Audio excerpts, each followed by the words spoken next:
The moon hung over the village like a watchful eye, pale and swollen, casting a ghostly light across the thatched roofs and dusty footpaths. The air had begun to carry a chill that wasn't quite wind, but something older, something that crept into bones and lingered long after the fires had died out. Nyana sat alone near the outer edge of her family's compound, her arms wrapped around her knees, watching the wavering light of the lanterns placed along the road that led to the river. Every year someone walked that path. Every year someone didn't return. Her eyes were dry from staring, but sleep had abandoned her days ago. Her hands trembled, though she clenched them tightly in her lap to stop the shaking. It had been 12 years since her sister walked down that path. 12 years since anyone saw Amara. Not a scream. Not a splash. Just the silence of water swallowing someone whole. Everyone said it was tradition. Everyone said it was sacred. Everyone said it was necessary. Nyana said nothing. The village of Nkino was small and cradled by thick forests and steep hills. To the west, the river Thames slithered through the trees like a living thing. It was no ordinary river. It had its own songs, its own voice. The old women said it was once a blessing, a holy spirit that brought rain to the fields and fish to their nets. But something had changed generations ago. The river no longer sang. It whispered. Nyana remembered the first time she'd heard it. She had been no older than 6, playing near the water's edge while her mother washed clothes. The sky had gone suddenly quiet, the usual chorus of birds silenced in an instant. The breeze stopped moving. And then she heard it, her name carried on the current as if someone were speaking from beneath the water. Soft, seductive, terrifying. Her mother slapped her hard across the face and dragged her away, whispering a prayer between clenched teeth. That was the last time Nyana was allowed to go near the river alone. Now she was 17 years and 11 months old. And the river was waiting. There were rules, of course. On the night of a girl's 18th birthday, she was to be taken to the river by the elders and bathed under the full moon. Alone. The bathing was considered sacred, an offering, a rite of passage, a cleansing. No one ever admitted what else it might be. And no one ever mentioned the names of the ones who didn't return. There were 3 missing in the last 20 years. Nyana's sister, Amara, had been the most recent. Before her, 2 other girls vanished, their names carved quietly into the bark of the sacred tree near the river path. No one was allowed to mourn them openly. The tradition had to continue, the elders said. The river had to be respected. Nyana couldn't sleep, couldn't eat, couldn't even walk near her mother without sensing the unspoken terror both of them were pretending wasn't there. Her father had never returned from the war. Her mother had become thin and quiet, her skin like parchment, her eyes distant. Nyana wondered if she would go mad the way her mother had, speaking only in hushed prayers and staring at the river from the safety of the compound walls. The village children didn't speak to Nyana anymore. Some were afraid of her. Some pitied her. One boy had once called her River's daughter, before his father smacked him in the mouth for saying it. Nyana carried it all inside her like a growing stone, heavy and silent. Each night, she dreamed of cold water and hands that reached from beneath the surface. Sometimes she saw Amara's face, pale and calm, eyes open and unblinking. The women of the village whispered to each other when they thought no one was listening. Nyana often sat in the shadows of her own home, pretending to sleep, while their voices slipped through the thin walls. She's next. Poor girl. Another sacrifice. It was never meant to be this way. This ritual was supposed to be symbolic. The elders won't change it. They're too afraid of the drought. They know something. They've always known. No one dared speak louder. Even whispers were dangerous. Nyana had tried once to talk to Elder Koba, the oldest man in the village and the most powerful among the council. She had asked him if she could be excused from the ritual just for this year. His face did not change. He simply stared at her for a long moment before replying. Tradition binds us, child. The river demands respect. You will bathe as others have before you. And that was that. The days passed like dreams, hazy, surreal, filled with the buzzing of flies and the rustling of leaves that sounded too much like footsteps. Nyana found herself jumping at small sounds. The creaking of doors. The snap of twigs. Her mind played tricks, whispering her name in unfamiliar voices. She tried to distract herself with tasks. Fetching water, grinding maize, weaving. But her fingers fumbled, her feet slipped, her eyes refused to focus. She walked around in a fog, her body present but her mind trapped in a loop of fear. A week before her birthday, she went to the market and felt every gaze turned toward her. People nodded too slowly. Others looked away. A mother clutched her child tighter when Nyana passed by. It was as if the village had already begun mourning her. The girl who would not return. That night, Nyana sat by the fire with her mother. The flames cast dancing shadows on the wall, and for a moment, one of them looked like Amara, long braids, crooked smile, bright eyes. Nyana didn't blink. She was afraid that if she did, it would vanish. She finally spoke. Did she scream? Her mother said nothing. Nyana's voice cracked. Amara. That night. Did she scream when they took her? Her mother still didn't answer, but her shoulders shook with silent sobs, her face buried in her hands. Nyana got up and walked outside. She couldn't cry anymore. Her fear had dried her soul out like sun-cracked clay. The night before her birthday, the village held the preparatory ceremony. It was always held in the temple circle, where elders burned incense and chanted blessings for the girl's rebirth. Nyana stood in the center, dressed in the ceremonial white cloth, her feet bare, her arms raised toward the sky. The crowd circled her, chanting words that tasted like dust. The air was thick with smoke and dread. And Nyana felt herself detach, floating above the scene like a ghost watching her own death. When it was done, the people clapped softly. They always did. Like it was already over. Her mother braided her hair that night, a slow, ritualistic act passed down through generations. Nyana's scalp tingled with each tight pull. Her mother didn't speak, but Nyana could feel the prayer in her touch, the plea in every twist and knot. And then the sun rose on the day of her 18th birthday. The air felt heavier. Birds flew low, their songs absent. The village moved slower. People avoided her eyes. Even the trees seemed to lean away from her path. Nyana walked down to the sacred tree near the river and traced the names carved into the bark. Her sister's name was there. Faint but real. She touched it and closed her eyes. Amara, she whispered. What did you see? She didn't expect an answer. But the wind shifted suddenly, carrying the scent of wet earth and river mist. And far off, deep within the trees, she thought she heard her name. Not shouted. Not spoken. Just called. That night she would walk into the water. That night she would face the river. And maybe, just maybe, she would finally understand why her sister never came back. The village of Nkino was not always a place of shadows. There was a time long ago when it danced with the river. The Temp flowed wild and golden then, full of fish and blessings. The harvests were bountiful, children fat-cheeked and laughing, and the people sang to the water as if it were kin. Every new moon, offerings of flowers, carved wood, and woven charms were set afloat from the riverbank, drifting like prayers on a current of light. The elders spoke of the river spirit, Itemba, a guardian of balance and fertility. They said she was born of the water itself and chose a priestess every generation to serve her. But like all old stories, this one took a turn. A turn that left the village walking in daylight but sleeping in fear. No one told Nyana the full tale as a child. They offered fragments, soft warnings, prayers half said, names spoken only behind cupped hands. But as her birthday loomed and her dreams grew darker, pieces began to come together. It began with a drowning. Her grandmother once said, when her mind had not yet frayed from time, that the river turned dark the night the priestess died. It was not a sacrifice, not a ritual, it was murder. The villagers had accused the priestess of betraying them, of favoring a rival tribe with the river's blessings. Tension had grown as drought gripped the land, and fear turned into suspicion. The crops withered. The fish fled. And one night, in secret and fury, they dragged the priestess into the water she loved and held her down until her limbs stopped moving. They left her body at the river's mouth. The rains returned the next day. Some called it justice. Others knew better. Since that night, the river no longer shimmered. It whispered. And each generation one girl would vanish, sometimes two, always during the ritual. They said it was tradition. But the tradition had not existed before the murder. Before the river was stained. Nyana sat on the floor of her grandmother's abandoned hut, brushing dust off the walls, trying to read the symbols carved into the wood. Circles. Waves. A woman's face. She knew her grandmother had once served the temple. A handmaiden to the priestess, perhaps. But no one spoke of that either. She lit a small clay lamp and stared at her reflection in the flame. She did not feel like a girl anymore. Something inside her had shifted. Hardened. She felt like a thread pulled too tightly, ready to snap. At night she began to hear things. Not in the distance, within the house. The soft drip of water when no rain had fallen. Wet footprints across dry clay.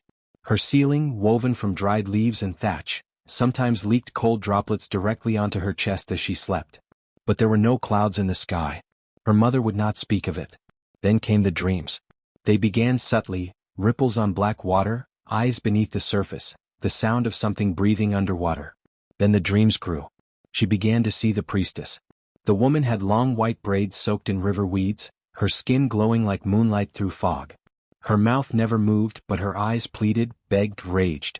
Nyana always woke gasping, her body cold, her hair wet as if she had just emerged from the river. Once, she woke with mud beneath her fingernails. She told no one. There was one place in the village where truth sometimes survived. The library hut, an old stone building left over from the first settlers. Dusty scrolls lined the walls, barely touched. Nyana asked Elder Sephu, the old blind keeper, if she might sit and read.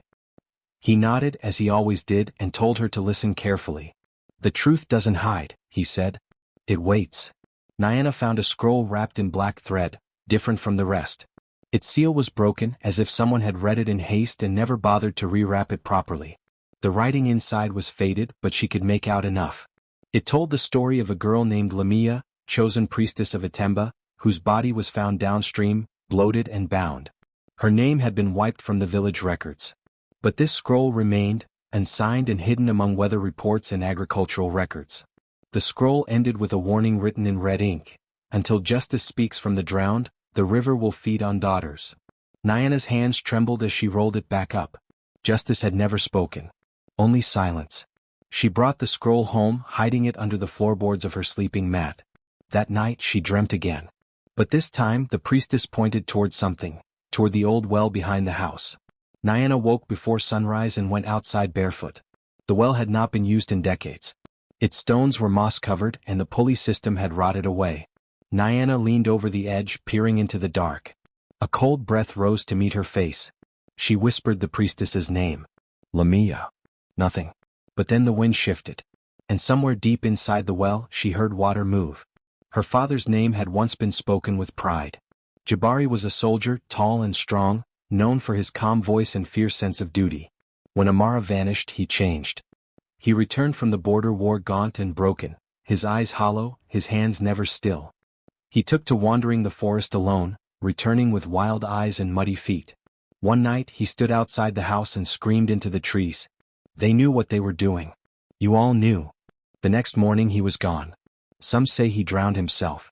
Others believed the river took him in place of another. Nyana had once found a small carved pendant in his belongings, a symbol of the priestess, the same as the one drawn in the scroll. Her father had been searching for something. For someone. And he had died before he could finish. Her mother never spoke of him again. She moved through life like smoke, present but untouchable. Why do you let them do this to me? Nyana once asked her, voice cracking, hands balled into fists. Her mother didn't look up from her stitching.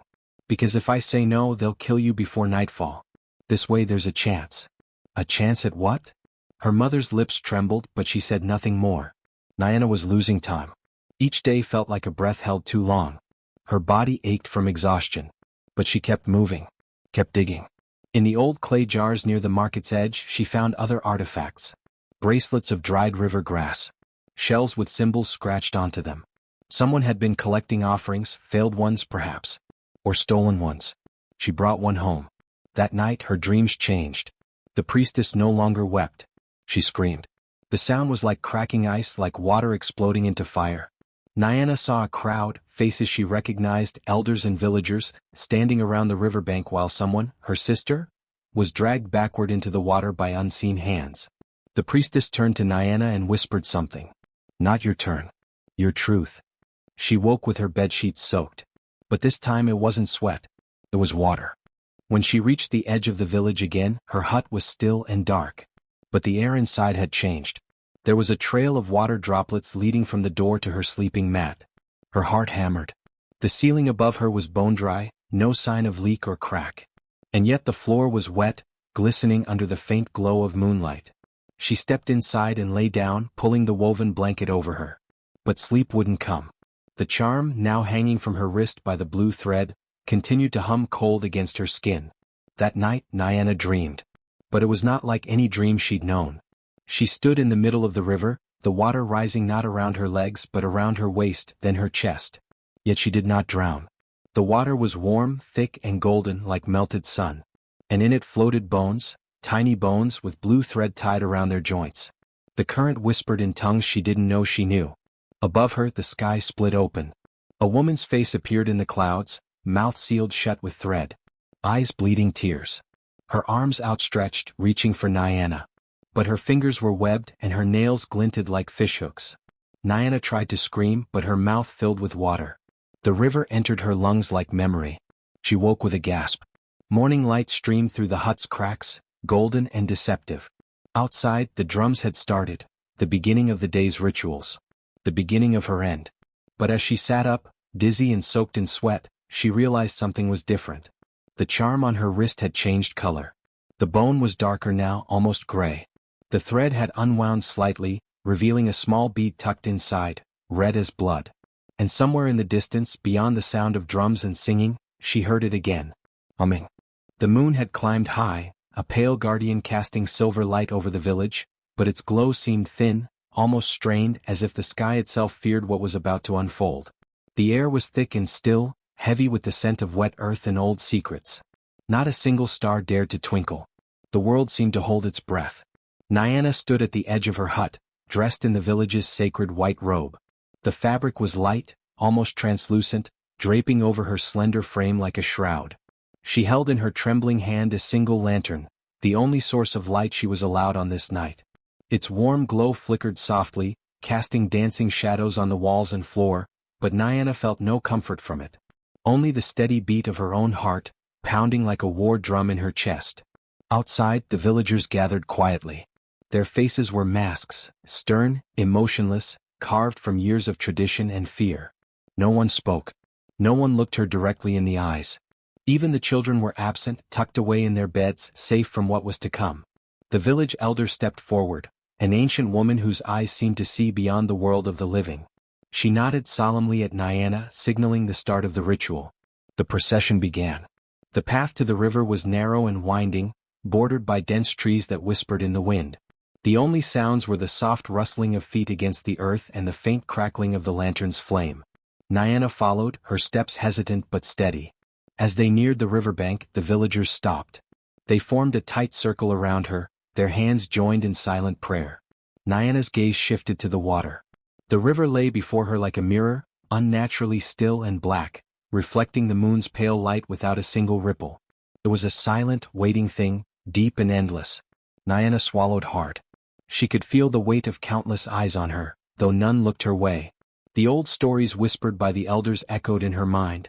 The tales of girls who had entered the river and never returned, swallowed whole by the dark water that did not forget. The elder lifted her hand, signaling Nyana to step forward. Nyana took a deep breath, tightening her grip on the lantern. She stepped down into the river, the cold water lapping at her ankles, sending a shiver up her spine. The surface was smooth as glass beneath her feet, and as she walked deeper, the water rose to her knees, then her waist, the chill seeping into her bones. Time seemed to slow. The world around her warped, as if the river had drawn a curtain between her and the village, isolating her in a bubble of silence and shadow. The lantern's flame flickered wildly, casting strange shapes that danced beneath the surface. Then from the depths, a voice called her name. It was low and guttural, neither human nor beast, echoing from far beneath the water. It was a sound that clawed at her soul, ancient and hungry as if the river itself was alive, watching, waiting. Nyana. Her breath caught. The lantern trembled in her hand. The voice came again, softer this time, like a secret carried on a cold current. Nyana. She scanned the water, searching for the source, but the river was empty, silent and still as before. The voice seemed to come from everywhere and nowhere, wrapping around her like a shroud. The villagers stepped back, their faces unreadable. One by one they turned away and vanished into the night, leaving Nyana alone in the water. The chill deepened, the silence pressing down on her like a weight. The river's surface rippled faintly as if something beneath had stirred. Nyana's heart thundered in her chest, but she did not move. The ritual demanded stillness, demanded patience. And so she waited, alone. As the chilling voice echoed beneath the water, Nyana's legs gave way, and before she could resist, the cold river pulled her under. The world above dissolved into a blur of wavering light and muffled sounds. The icy embrace of the river wrapped around her, dragging her deeper into a dark, submerged realm that felt both alien and intimately familiar. She struggled to hold her breath, her lungs screaming for air, but the water seemed to move with her, carrying her gently downward rather than drowning her. It was as if the river had become a living conduit, ushering her into a secret kingdom beneath its placid surface. Around her, faint shapes began to materialize through the murky depths. Faces, pale, translucent, floated past her like ghosts trapped between worlds. Their mouths hung open in silent screams, their eyes wide and glassy, reflecting an endless sorrow. These were the drowned ones, the girls who had vanished during the ritual, whose fates had been swallowed by the river's depths. Nyana's breath hitched as her eyes locked onto one familiar face. It was her sister, the one who had disappeared years ago during the same ritual. But something was terribly wrong. Her sister's eyes glowed with an unnatural red light, burning fiercely in the darkness like twin embers of wrath and warning. Nyana, the spectral form whispered, her voice carried on a current that seemed to hum with ancient power. Nyana tried to reach out, but her hands passed through the apparition like smoke. Around her, the other drowned girls began to gather, swirling in a slow, mournful dance. Their faces blurred together into a chorus of anguish and despair. Suddenly their silent cries found a voice, a haunting chorus that echoed through the watery chamber, rising and falling like waves. Bring the truth to light. Bring the truth to light. The words reverberated in Nyana's mind, pounding like a tribal drum. She understood. This was a plea, a desperate call to unravel the darkness that had claimed them all. Her heart raced. The river was not merely a place of punishment or sacrifice. It was a prison, a keeper of secrets buried deep beneath its surface. As the drowned girls encircled her, Nyana felt a cold weight settle in her palm. She glanced down and saw her charm, the bone and blue thread Zarika had given her, had vanished. In its place lay a smooth, cold river stone, black and gleaming like a polished shard of night. The stone seemed to pulse with an eerie life, a silent beacon linking her to the submerged realm and its haunted inhabitants. Suddenly the spectral voices fell silent. The river's grip loosened and Nyana felt herself rising, pushed upwards by a current she could neither resist nor control. With a gasp, she broke through the surface, the cold night air filling her lungs in a desperate rush. She coughed, sputtered, and scrambled onto the riverbank, trembling violently. But when she looked around, no one was there. The villagers had disappeared as if swallowed by the night itself. Nyana was utterly alone, drenched and shivering, clutching the river stone tightly in her hand. The chill of the ritual clung to her skin, but deeper still was the icy terror that had settled in her soul, the knowledge that the river held a secret far darker than anyone dared speak. Nyana's scream tore through the silence, raw and desperate. It echoed across the water and into the shadowed forest beyond, unanswered. The ritual had only just begun.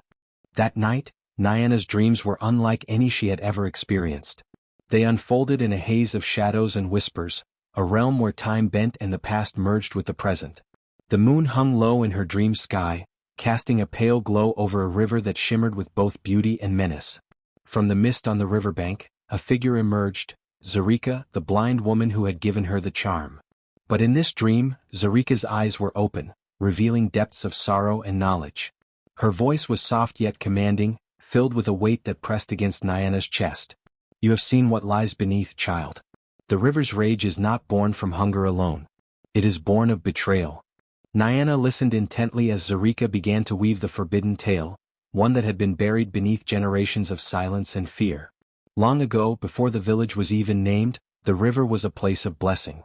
It flowed pure and vibrant, its waters said to carry the power to heal and nourish the land. At its heart stood the water priestess, a revered woman chosen by the river itself. She was the guardian of life and spirit, a bridge between the people and the sacred waters. But power breeds envy and greed. The village chief, a man consumed by desire for control, coveted the priestess's influence. Fearing her power threatened his rule, he betrayed her. Under the cloak of night, the chief's men seized the priestess and drowned her in the very river she had vowed to protect. Her death was not peaceful. As her life slipped away, the priestess's spirit flared with rage and sorrow. She cursed the river, vowing that it would no longer be a giver of life but a taker of souls. The waters would demand truth, or they would thirst for blood. The river does not forget, Nyana, Zarika's voice echoed in the dream. The ritual you dread was once a sacred honor, a way to remember and appease her. But over time the tale twisted. The truth was hidden, and the ritual became a curse. Nyana's mind raced. She had always heard only half-truths and warnings whispered in fear. Now the pieces fell into place. The missing girls, the silence of the elders, the cold rage beneath the river's stillness. But why hide the truth? Nyana asked, her voice trembling. Zarika's gaze grew darker. Because the chief's bloodline still rules this village, cloaked in shadow and lies. They keep the secret to maintain power, feeding the river's wrath with fear and obedience. A sudden chill swept through Nyana's dream self as realization struck like lightning. You mean, I'm connected to them? Zarika nodded solemnly. Yes. Your blood carries the legacy of the betrayal. That is why the river calls to you, why you feel its cold touch so deeply. The dream began to dissolve, the river mist swallowing Zarika's form until only her words remained, echoing in Nyana's heart. Only by bringing the truth to light can the curse be broken. Only then can the river's soul find peace. Nyana awoke with a start, the weight of destiny pressing down on her. The river's secret was now hers to bear, and the path ahead was more dangerous than ever. Nyana's hands trembled as she stepped into the village hall, the ancient wooden building heavy with the weight of generations. The elders sat in their customary circle, their faces worn with age and secrecy, eyes shadowed with denial. The air was thick with the scent of incense and fear. She was not alone. Her parents stood at the edge of the room, their expressions a mixture of dread and resignation. Nyana's heart hammered in her chest as she faced them all, the keepers of the village's darkest secret. I know the truth, Nyana said, her voice steady despite the storm raging within her. About the river, the curse, and what happened to my sister. Murmurs rippled through the room like an unseen current, but Nyana held their gaze unflinching. Her father's eyes darkened and he stepped forward, the weight of years etched into every line on his face. It is true, he admitted quietly, his voice breaking under the burden of confession. I knew about the curse. I knew what awaited your sister when she was taken to the river. Shock struck Nyana like a blow, but she forced herself to listen. I believed. I still believe, he continued, that sacrifice was the only way to protect the village. That if the river was not appeased, it would flood and drown us all, destroy our homes, our lives. Tears welled in Nyana's eyes, anger mingling with sorrow. You let her go. You let her die. Her mother sobbed silently, unable to meet her gaze. The elders exchanged uneasy glances, their faces masks of denial. One elder, his voice harsh and cracked, spoke out, "There is no curse. These are old wives' tales meant to scare children." But Nyana knew better. She could still feel the cold stone in her palm, still hear the voices beneath the water. The truth was undeniable. Before anyone could reply, a strange sound filled the room, a deep, rumbling growl that seemed to come from the earth itself. The villagers froze as the sound grew louder, rising to a roar. Suddenly, water began to seep from cracks in the wooden floor. It pooled quickly, rising in swirling eddies as if the river had followed Nyana into the hall. From the wells outside, water burst forth in a sudden flood. It gushed uncontrollably from basins, streams pouring from stone mouths carved into the village walls, as if the very earth was weeping. Panic surged through the crowd. The elders scrambled to calm the villagers, but the water kept rising, relentless and furious. Nyana's father looked at her, his face pale but resolute. The river demands blood, or truth. The flood was no longer just a warning. It was a reckoning. Nyana stood at the edge of the river once more, the moon hanging high above like a silent witness. But this time, the fear that had gripped her before was tempered by something stronger, a determination born from the truth she had uncovered and the reckoning the village now faced. Her heart pounded as she reached up to her hair and touched the bone and blue thread charm Zarika had given her. The cold of the charm seeped through her fingers, a constant reminder of the river's call and the burden she carried. She tied the charm securely into her braid, feeling the weight of generations settling on her shoulders. No longer forced by custom or fear, Nyana was here by choice. She would face the river and the spirit that haunted it, offer the truth they demanded, and seek to break the curse that had imprisoned her village in silence for centuries. Taking a deep breath, she stepped forward.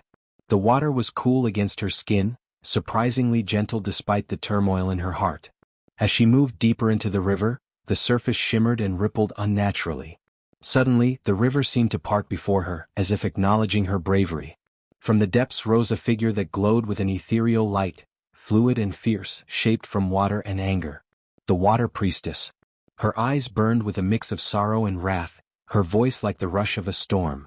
"Why have you come, child of the betrayer's bloodline?" Nyana steadied herself, meeting the spirit's gaze. "I have come to speak truth. To confess our sins and end the curse." The priestess circled her, the water swirling in intricate patterns, testing her. Your soul carries guilt and fear. Tell me, what do you fear most? And what truths do you bear? For a long moment, Nyana struggled against the tide within herself. The weight of her family's betrayal, the loss of her sister, the silence that had suffocated her, all pressed down. Finally, her voice broke through the tension. I fear that I am no different from those who betrayed you. That my bloodline is stained beyond redemption. I fear the darkness that runs through my family. But I also carry the truth, that we must face what we have hidden, that only by owning our sins can we hope to heal. The water priestess's eyes softened, but the challenge was not yet over. Will you carry this burden knowing it may cost you everything? Will you be the river's voice in the world above? Nyana nodded, tears mixing with the river's current. I will. In that moment, the river's rage seemed to calm, the priestess's form dissolving back into the water's embrace. The curse was not yet broken, but a fragile hope had been born. Nyana emerged from the river, soaked but resolute, ready to bring the light of truth to her village, and to herself.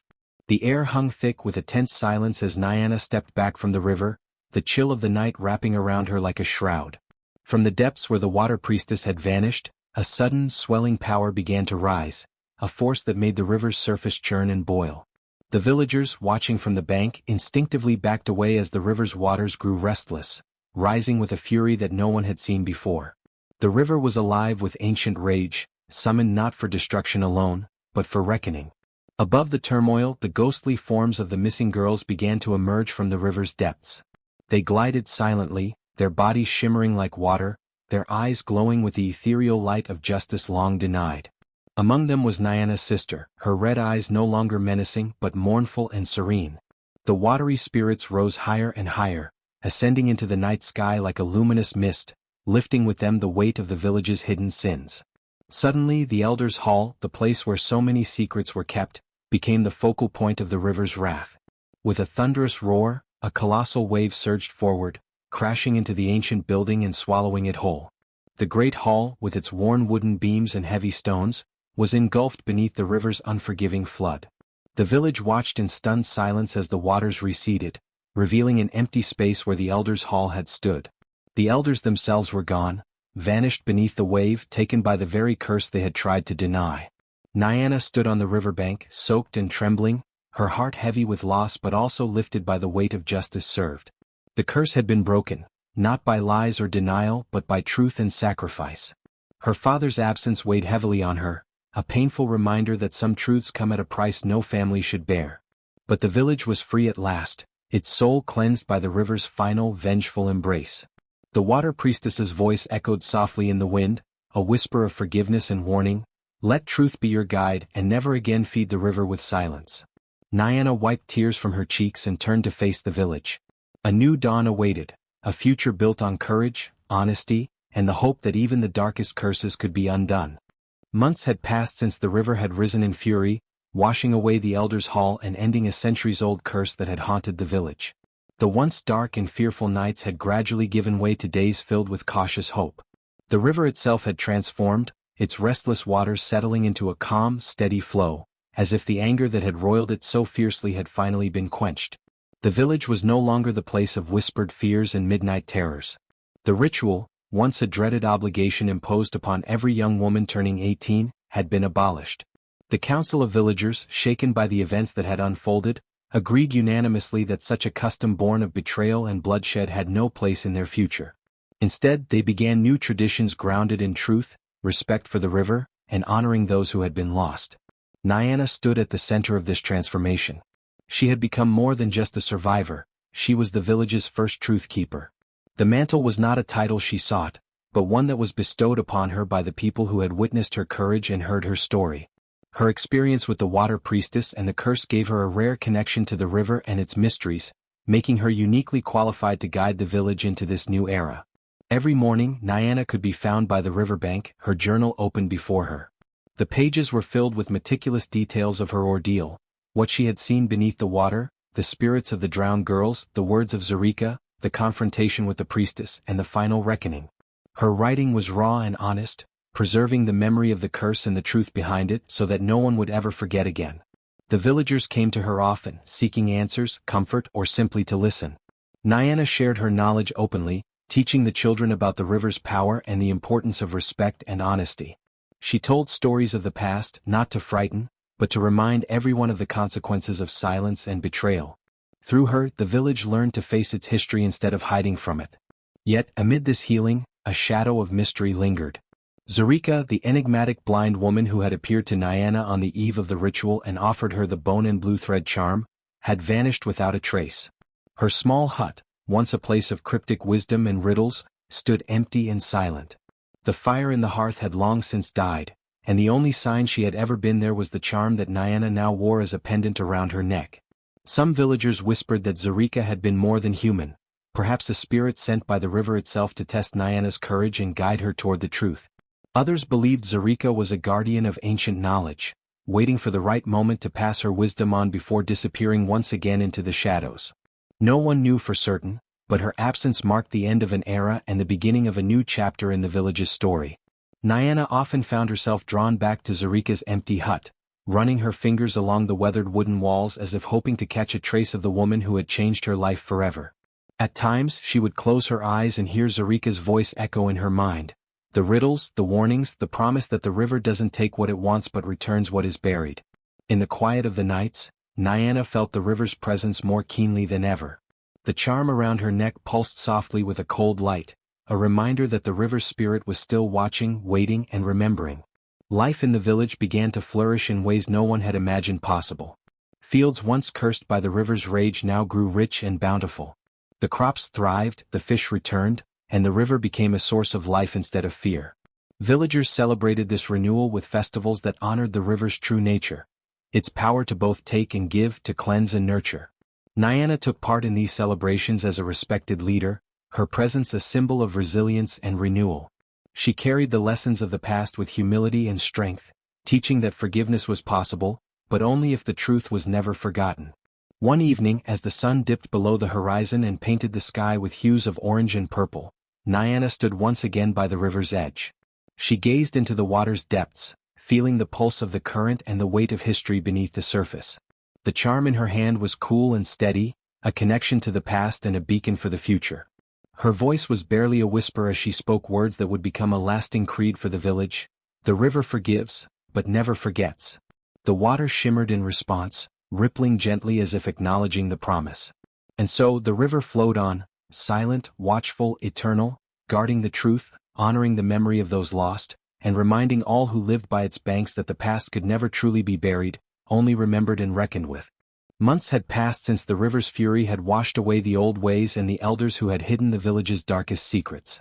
The sun rose and set over a village forever changed, a village that no longer feared the river's midnight call but looked upon its flowing waters with cautious respect and newfound understanding. The river, once a restless spirit of wrath, had returned to a gentle murmur, its surface smooth and clear beneath the sky. The water no longer whispered threats in the dead of night, nor did it demand the sacrifice of daughters reaching adulthood. The ancient ritual, once a haunting tradition, had been abolished. No longer would young girls be dragged to its edge under the cloak of darkness to face the unknown. At the heart of this transformation was Nyana, whose bravery had shattered centuries of silence and fear. She had become the village's first truth keeper, a guardian not only of the village's history but also of its future.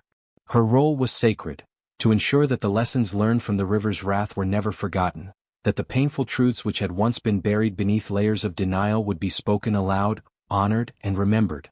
Nyana's days were filled with purpose. She sat under the shade of the ancient baobab tree near the riverbank, surrounded by scrolls and parchment she had painstakingly filled with ink. Her handwriting traced every detail: the curse, the betrayal of the water priestess, the ritual, the disappearances, and the voices from the depths. Her words breathed life into stories that had once been silenced by fear and shame. Villagers of all ages would come to listen to Nyana's recounting of the past, their eyes wide with wonder and reverence. The children in particular gathered around her, learning not just about the curse but about courage, truth, and the importance of facing darkness with light. Nyana's presence brought a new kind of peace to the village, a peace forged through honesty and the shared pain of generations. She often thought about her sister, whose glowing red eyes had haunted her dreams and whose watery spirit had ascended with the other missing girls. Nyana felt a bittersweet connection to her, a bond that transcended life and death, guilt and forgiveness. One evening, as the sun dipped low and painted the sky with hues of orange and purple, Nyana made her way to Zarika's hut. The old blind woman who had appeared to her on the night before the ritual and shared cryptic wisdom, had vanished without a trace. Her small hut, nestled among the trees, was empty, no flicker of firelight, no sign of the woman who had guided Nyana when she was lost. The only thing left behind was the bone and blue thread charm Zarika had given her, the charm that had burned cold against her skin and tied her fate to the river's mystery. Nyana held it tightly in her palm, feeling its icy pulse and the weight of the past it carried. Though Zarika was gone, her spirit seemed to linger in the quiet rustle of the leaves and the gentle lapping of the river against the shore. Nyana whispered a prayer of thanks to the woman who had given her courage and the means to face the darkness. That night, Nyana wrote the final lines of her chronicle. Her hand moved steadily across the parchment as she etched the enduring lesson of their story, one that would echo through the ages. The river forgives, but never forgets. The words held a chilling truth. Forgiveness was possible, but the memory of betrayal, loss, and courage would remain forever etched in the river's currents, a reminder to all who lived by its banks. As the moon rose high, casting silver light over the water, Nyana closed her book and looked out across the river. She could hear the faintest whispers carried on the breeze, not threats but a promise. The river was alive, watching, remembering. And so would she. The village had been reborn from the shadows of its past, but Nyana knew that the bond between the people and the river was eternal. It was a bond forged in truth and blood, in sorrow and hope. And as long as the river flowed, its memory would live on, not as a curse, but as a testament to the power of facing fear and speaking truth. Nyana stood, clutching the charm, and let the river's cool water wash over her feet. The night was still, filled with a quiet strength. She was no longer just a girl forced to bathe in the river at midnight. She was the keeper of their story, the guardian of their truth, and the light that would never be extinguished. The river had forgiven them. But it would never forget.